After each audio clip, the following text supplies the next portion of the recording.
গতকাল রাতেই কিন্তু রাজ্য পুলিশের এসটিএফ এর জালে জড়িয়েছেন দেবরাজ চক্রবর্তী। অভিষেক বন্দ্যোপাধ্যায় ঘনিষ্ঠ বিধাননগর পুরসভার প্রাক্তন মেয়র পরিষদ দেবরাজ চক্রবর্তী পুরুলিয়া ঝাড়খণ্ড সীমানা থেকে তাকে গ্রেফতার করা হয়।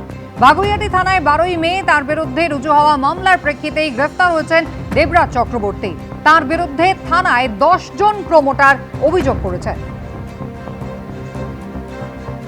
ঝাড়খণ্ড পুরুলিয়ার সীমানায় গ্রেফতারের পর ভোর 5টা নাগাদ তাকে বাগুইআটি থানায় নিয়ে আসা হয়, মেডিকেল টেস্ট হয় এবং তারপরে বাগুইআটি থানায় দীর্ঘক্ষণ জিজ্ঞাসাবাদ করা হয়।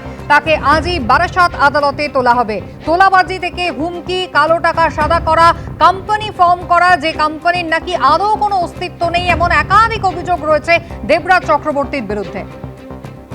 ময়ূক ঠাকুর চক্রবর্তী আমাদের প্রতিনিধি সরাসরি রয়েছেন এই মুহূর্তে আমাদের সঙ্গে। ময়ূক, দেবরাজ চক্রবর্তী একাধিক অভিযোগ রয়েছে তার বিরুদ্ধে। গতকাল পুরুলিয়া ঝাড়খণ্ড সীমানা থেকে তাকে গ্রেফতার করা হলো, ঠিক কিভাবে, কোথা থেকে তার হদিশ পেল পুলিশ?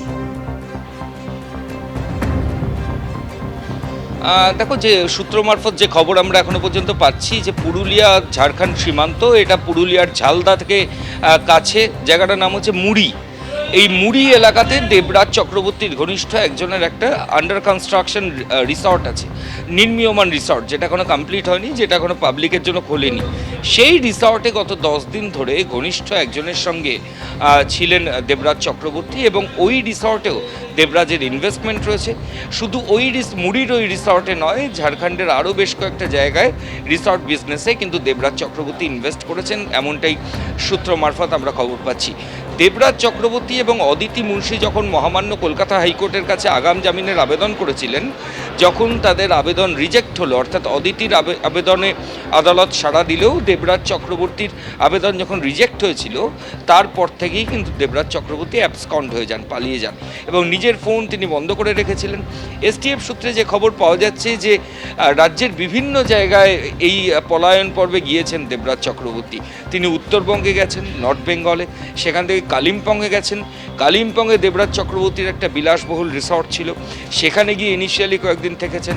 তারপর একটা আশঙ্কা হয়েছে যে কালিম্পংয়ে হয়তো তিনি এসটিএফের জালে বা পুলিশের জালে চলে আসতে পারেন। তারপর কালিম্পং থেকে আবার অন্যত্র নর্থ বেঙ্গলের বেশ কয়েকটা জায়গায় গেছেন, ডুয়ার্সে। সেখান থেকে তিনি চলে গেলেন এই ঝাড়খণ্ড এবং বাংলা বর্ডার পুরুলিয়ার ঝালদা অঞ্চলের মুড়িতে। এবং এই মুড়িতে একটা আন্ডার কনস্ট্রাকশন বিল্ডিং, যেটা এখনও তৈরি হয়নি, সেখানে ঘনিষ্ঠ একজনের সঙ্গে দেবরাজ ছিলেন। এখন একটা প্রশ্ন সবার মধ্যে আসতেই পারে যে দেবরাজ চক্রবর্তীর মোবাইল ফোন বন্ধ ছিল, তাহলে ফোনের টাওয়ার লোকেশন পুলিশ আধিকারিকরা পেলেন কী করে?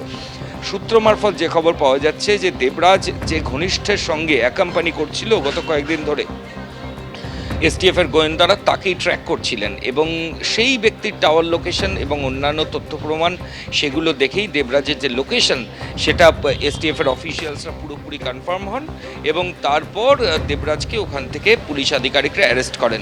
অ্যারেস্ট করার সময় দেবরাজ চক্রবর্তী কোথায় ছিলেন? তিনি রিসর্টের মধ্যে ছিলেন, ঘরের মধ্যে ছিলেন। পুলিশ আধিকারিকরা রীতিমতো দরজা নক করেন এবং তারপর ঘরের ভেতর থেকে, রিসর্টের ভেতর থেকে, বন্ধুর রিসর্ট থেকে দেবরাজ চক্রবর্তীকে গ্রেফতার করে কলকাতায় নিয়ে আসা হয়। এই মুহূর্তে আমরা রয়েছি বাগুইআটি থানায়, আর অল্প কিছু সময়ের মধ্যেই দেবরাজকে এখান থেকে নিয়ে যাওয়া হবে এবং নিয়ে বারাসাত কোর্টের উদ্দেশ্যে নিয়ে যাওয়া হবে, এমনটাই আমরা জানা যাচ্ছে। এবং বারাসাত কোর্টে নিয়ে গিয়ে পুলিশ আধিকারিকরা নিজেদের কাস্টাডির জন্য প্রেয়ার দেবেন। অনেকগুলো টাকার ট্রেলিং আছে, যেগুলো এখনও তদন্ত বাকি রয়েছে, যে সেই টাকা কোথা থেকে এলো, কাজেই সেটা জানা অত্যন্ত প্রয়োজন। ঠিক সেই কারণেই এসটিএফের আধিকারিকরা বাগুইআটি থানার বিধাননগর কমিশনারেটের অফিসিয়ালসরা তাকে নিজেদের হেফাজতে নেওয়ার জন্য কোর্টে গিয়ে আবেদন জানাবেন। এখানে একজন মহিলা আছেন, আপনি একটু আগে বলছিলেন যে আপনার কি অভিযোগ রয়েছে? অভিযোগ হচ্ছে আমি 2019-এ একটা ফ্ল্যাট কিনি পাঞ্জাব ন্যাশনাল ব্যাংকের ওপরে। এটা কোথায়? এটা ওই বাগুইআটি এসি মার্কেটের সামনে। তো সেখানে অদিতি দেবরাজকে আমি বলি যে দেখো আমি ফ্ল্যাটটা কিনেছি, এবং তখন ও পার্টিতেই ছিল। বললো হ্যাঁ দিদি আমি দেখছি বলে দেখেনি, উল্টো। আপনি ফ্ল্যাট কিনেছেন, ওকে বলার কি আছে? ওকে ফ্ল্যাটটা দিচ্ছিল না। কে দিচ্ছিল না মালিক, মানে ও বলছিল আমি যখন কিনেছিলাম তখন লিফট হয়নি, যখন লিফট হয়েছে তখন ও ফ্ল্যাটটা দিতে চাইছিল না। আমি দেবরাজ অদিতির কাছে গেছি, বলছি আমি দেখছি বলে উল্টো ওদের কাছ থেকে পয়সা খেয়ে আমাকে ফ্ল্যাটটা দেওয়ানো হয়নি। এই দেবরাজ অদিতি। আপনি টাকা দিয়ে একটা ফ্ল্যাট কিনেছেন, কিন্তু হেল্প চেয়েছিলেন, না কোনো হেল্প দেবরাজ অদিতি করেনি, উল্টো যে মালিক তার কি নাম? আমার নাম সোমা দত্ত। কোথায় বাড়ি? আমার রেলপুকুর এবং আমি 72 নম্বরে বুথ প্রেসিডেন্স। দেখো বাগুইআটি থানার ছবিটা দেখো। হ্যাঁ, জয়ন্তী পাত্র। কি অভিযোগ? আমার অভিযোগ তৃণমূলের নেতারা আমার বাড়ি দিয়ে যে ভাঙচুর করছে, আমাকে মারছে। তা আমি চাই আমার অভিযোগটা মুখ্যমন্ত্রীর কাছে যাক, এই অভিযোগটা। দেবরাজ চক্রবর্তীরা করেছে?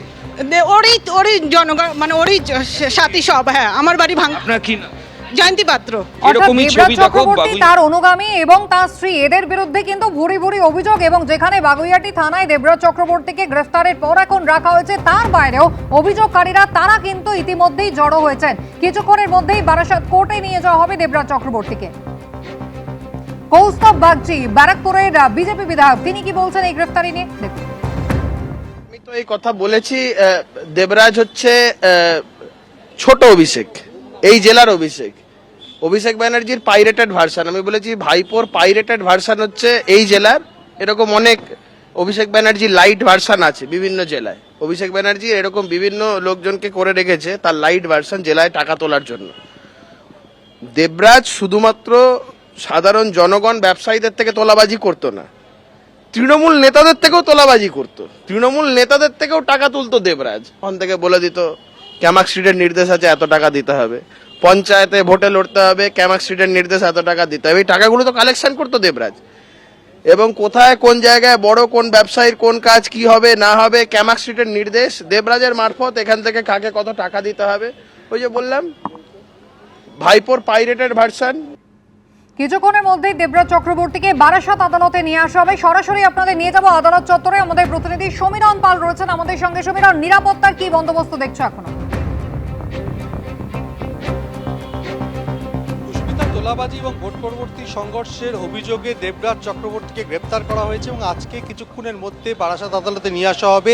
দুপুর 2টোর পর তাকে আদালতে পেশ করাবে, তার আগে কোর্ট লকআপে নিয়ে আসা হবে। ক্যামেরাম্যান শান্তনু দত্ত ছবিটা দেখাচ্ছে যে লকআপের সামনে কড়া নিরাপত্তার র্যাব মোতায়েন করা হয়েছে এবং দেবরাজ চক্রবর্তী তাকে এই পথ দিয়েই লকআপে নিয়ে যাওয়া আসা হবে। অর্থাৎ বাগুইআটি থানা থেকে সরাসরি তাকে বিধাননগর কমিশনারেটের পুলিশ কর্মীরা তাকে নিয়ে আসবেন এবং তার জন্য শান্তনুকে দেখাতে বলবো কোর্টের ঠিক বাইরের ছবিটা, যেখান থেকে গাড়ি ঢুকবে সেখানেও র্যাব এবং পুলিশ মোতায়েন করা হয়েছে। অর্থাৎ নিরাপত্তার চাদরে মুড়ে ফেলা হয়েছে আদালত চত্বর এবং দেবরাজ চক্রবর্তী এলে যাতে কোনো রকম জনরোষ আদালতের লকআপ চত্বরে ছড়িয়ে পড়তে না পারে, সেই কারণে পুলিশের পক্ষ থেকে কড়া নিরাপত্তার চাদরে মুড়ে ফেলা হয়েছে। এবং দেবরাজ চক্রবর্তীকে আর কিছুক্ষণের মধ্যে বারাসাত আদালতে নিয়ে আসা হবে এবং দুপুর 2টোর পর আদালতে পেশ করা হবে, এমনটাই আদালত সূত্রে জানা যাচ্ছে। তোলাবাজি এবং ভোট পরবর্তী হিংসার অভিযোগ রয়েছে এবং যেটা সেই কারণেই তাকে আজকে আদালতে গ্রেপ্তার করে নিয়ে আসা হবে।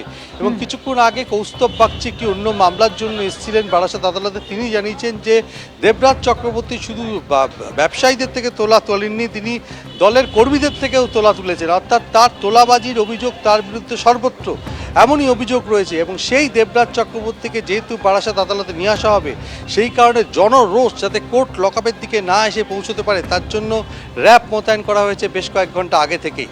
কুসুমিতা, একেবারে সমীরণ, ইতিমধ্যেই কিন্তু কড়া নিরাপত্তার বন্দোবস্ত বারাসাত কোর্টে। যদিও দেবরাজ চক্রবর্তীর বিরুদ্ধে ইতিমধ্যেই বাগুইআটি থানায় কিন্তু 10 জন প্রমোটার তারা অভিযোগ দায়ের করেছেন। জটিলতা আরো বাড়ছে, দেবরাজ চক্রবর্তী কিন্তু আরো বেকায়দায় পড়ছেন। বিধাননগরের প্রাক্তন মেয়র পরিষদের বিরুদ্ধে এবার এফআইআর রুজু করেছে, অর্থাৎ ইসিআইআর রুজু করে তদন্তে নেমেছে ইডি। কথা বলবো, আমাদের প্রতিনিধি প্রকাশ সিনহা রয়েছেন আমাদের সঙ্গে। প্রকাশ, ইডির পক্ষ থেকে কি অভিযোগ করা হচ্ছে, কি তদন্ত তারা শুরু করতে চাইছেন? দেখো, তুমি জানো একগুচ্ছ অভিযোগ রয়েছে, একগুচ্ছ তোলাবাজি, প্রতারণা, টাকা নেওয়া, হুমকি দেওয়ার অভিযোগ রয়েছে। এবং ইডি সূত্রের খবর ইতিমধ্যেই দেবরাজ চক্রবর্তী এবং তার যে সিন্ডিকেট অ্যাক্টিভ ছিল তাদের বিরুদ্ধে ইডির যে ইসিআইআর অর্থাৎ এফআইআর রুজু করা হয়েছে। এবং যেটা ইডি সূত্রের খবর যে দেবরাজ চক্রবর্তী তার বিরুদ্ধে গত 1 মাস ধরে তারা কিন্তু প্রাথমিক অনুসন্ধান চালাচ্ছিলেন এবং প্রাথমিক অনুসন্ধানের পর তারা কিন্তু নিশ্চিত হন যে অভিযোগ, যে একাধিক অভিযোগ সামনে এসে সেখানে কিন্তু সত্যতা রয়েছে, বেশ কিছু এভিডেন্স রয়েছে। এবং তারপরেই কিন্তু এফআইআর অর্থাৎ ইডির ইসিআইআর রুজু করার সিদ্ধান্ত নেওয়া হয় এবং গতকালই যেটা আমরা ইডি সূত্রের খবর ইসিআইআর রুজু করা হয়েছে। এবং যেটা ইডি সূত্রের খবর, তোমার মনে থাকবে বিজেপি বিধায়ক তরুণ জ্যোতি তিওয়ারি তিনি বাগুইআটি থানায় একটা এফআইআর করেছিলেন অভিযোগ দিয়েছিলেন এবং এর বাইরেও কিন্তু একগুচ্ছ অভিযোগ রয়েছে। সেই প্রত্যেকটা এফআইআরকে কম্পাইল করে একটা ইসিআইআর করা হয়েছে। মূলত ইডি আধিকারিকরা দেখার চেষ্টা করছে, তাদের তদন্তর বিষয় হচ্ছে যে টাকা কোথায় থেকে আসলো, কাদের কাছ থেকে কত টাকা নেওয়া হয়েছে, বিপুল অঙ্কের টাকা কাদের কাছে আলটিমেট বেনিফিশিয়ারি কারা ছিল। এবং এখানে যেটা সবচেয়ে গুরুত্বপূর্ণ তথ্য ইডি আধিকারিকরা জানার চেষ্টা করছেন যে একাধিক জায়গা থেকে অভিযোগ তারা পেয়েছেন যে দেবরাজ চক্রবর্তীর হাত ধরে মোটা অঙ্কের টাকা কিন্তু পৌঁছে গেছে প্রভাবশালীদের কাছে, একাধিক প্রভাবশালীদের কাছে। তারা কারা, কাদের কাছে টাকা পৌঁছে গেছিল এবং প্রভাবশালীদের নির্দেশেই কি দেবরাজ চক্রবর্তী প্রমোটারদের কাছ থেকে এবং এলাকার ব্যবসায়ীদের কাছ থেকে তোলাবাজি করতেন? একাধিক প্রশ্ন রয়েছে যার উত্তর খোঁজার জন্য কিন্তু এবার ইডি আধিকারিকরা মাঠে নেমেছেন এবং ইডির তরফে একটা ইসিআইআর রুজু করে ইতিমধ্যেই কিন্তু তারা তদন্ত শুরু করেছে। এবং ইডি সূত্রের খবর যে আগামী দিনে তারাও কিন্তু দেবরাজ চক্রবর্তীকে নিজেদের কাস্টাডিতে নিয়ে তারা কিন্তু জিজ্ঞাসাবাদ করতে চান, এমনই খবর আমরা কিন্তু ইডি সূত্র মারফত জানতে পারছি। প্রকাশ, ধন্যবাদ। বিজেপি রাজ্য সভাপতি শ্রমিক ভট্টাচার্য কি বলেছেন দেখুন। প্রশাসনের ব্যাপার, পুলিশ মনে করে যে গ্রেপ্তার করা দরকার তাই গ্রেপ্তার করেছে। এখন ছোট ছোট ছেলে মেয়েদের বাবা মাদের চিন্তা করা উচিত, যাদের ছবি বিভিন্ন জায়গায় শহরের কোনায় টাঙানো থাকে। বসে আঁকো প্রতিযোগিতা থেকে মাধ্যমিক উচ্চ মাধ্যমিকে যারা ভালো রেজাল্ট করে তাদের ছেলেরা কাদের হাত থেকে পুরস্কার তুলে নেয়। এবিপি আনন্দ, এগিয়ে থাকে, এগিয়ে রাখে।